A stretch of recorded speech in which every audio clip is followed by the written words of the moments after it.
37 cats, all trying to eat at the same time. We found all these lovely things before we began our ABC program. They were injured or motherless. Some were even thrown away by their owners. So now they're looking for sweet, loving homes.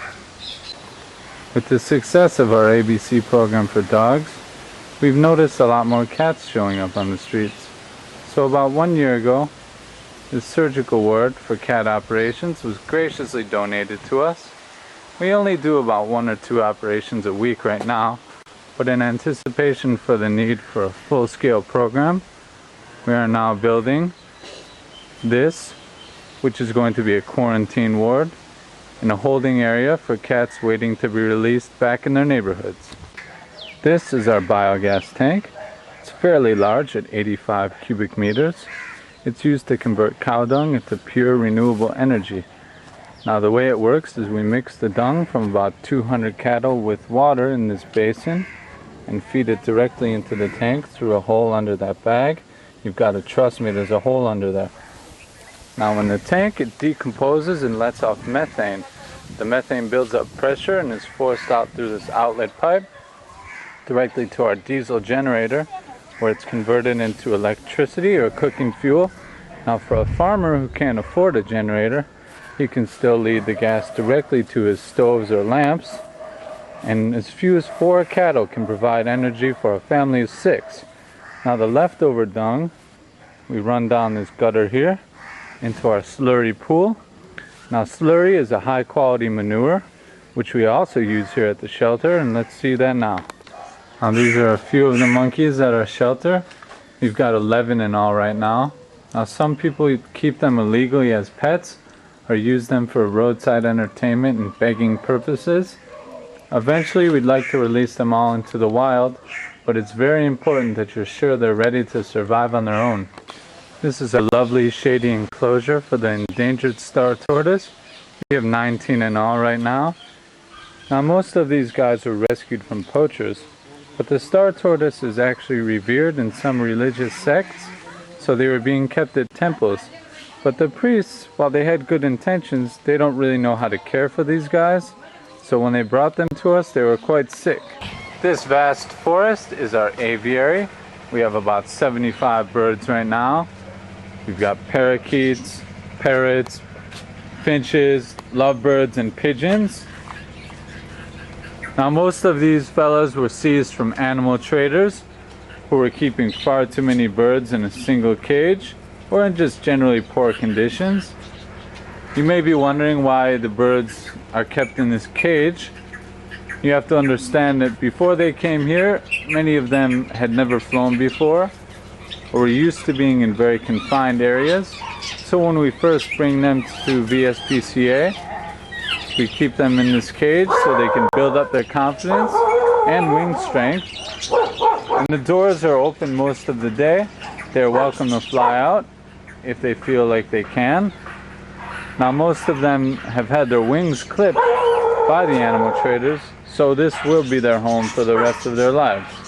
These are our vermicompost beds, where we produce entirely organic fertilizer using just dried vegetation and the slurry from our biogas tanks. Now we layer the vegetation and slurry in the beds. For 20 days we water it to cool the temperature to make ideal conditions for these critters to live. Earthworms. What a better way to spend your afternoon than holding cow dung. Now when the earthworms eat the vegetation, their excretions bring the pH level close to 0 and raise the nitrogen level. Nitrogen is very important for plant growth. After about 45 days, you get this powder, which then can be used as fertilizer. This is one more way that we try to show farmers the importance of cattle, so they don't feel the need to slaughter them when they're too old to give milk or work in the fields. And also we're trying to promote the natural life cycle on our earth. This is our Goshala, or cow sanctuary. In the year 2000, the Animal Welfare Board of India recognized it as one of only 7 model Goshala in the whole country. Now it's well known that in Hinduism, the cow is held sacred, So there are very strict laws about the slaughtering and transportation of cattle. All our cattle were therefore rescued from illegal slaughterhouses or inhumane conditions. Right now we have about 600 cattle, and every day 200 go to nearby fields to graze. We separate the cows from the bull and the buffalo for obvious reasons. Here you're looking at the males, and in this separate section are the injured or recovering cattle, and they are conveniently placed right next to our large animal surgical ward and dispensary. Check out this baby. Obviously much larger than the one we use for cats and dogs. It's our surgical ward for dogs to perform sterilization surgery. It's the end of the day, so it's kind of a slow time right now. This is one of our very experienced vets performing surgery, but this is a kids show, so we're not going to go in there anymore. One of our most successful programs here at VSPCA is our animal birth control program for dogs, or ABC. What we do is we catch the dogs, screen them for their health, sterilize them, vaccinate them, and release them back into their neighborhood. We do this to control the spread of rabies among the human and animal populations and prevent dog attacks on humans. To this day, we have sterilized and released over 30,000 dogs, and we may be the only shelter in all of India to give a 7-in-1 vaccination package, which protects them against rabies, of course, and parvo, distemper, to name a few.